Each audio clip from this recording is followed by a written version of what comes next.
Good evening.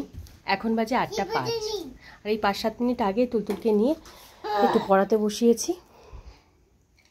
বাইরে এখন ঝিরঝির করে বৃষ্টি হচ্ছে আর আজকে সারাটা দিন কতবার যে কারেন্ট গেল তার ঠিক নেই। আজকে আবার ইনভার্টারটার কিছু প্রবলেম হয়েছে। তাই হ্যাঁ বাবা, এখন এই টর্চটাই ভরসা। বল।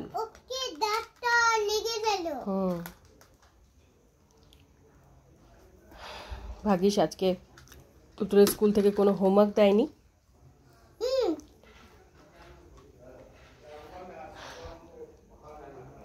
আজকে একটু পড়া করো। হ্যাঁ মা, লিখতে হবে না।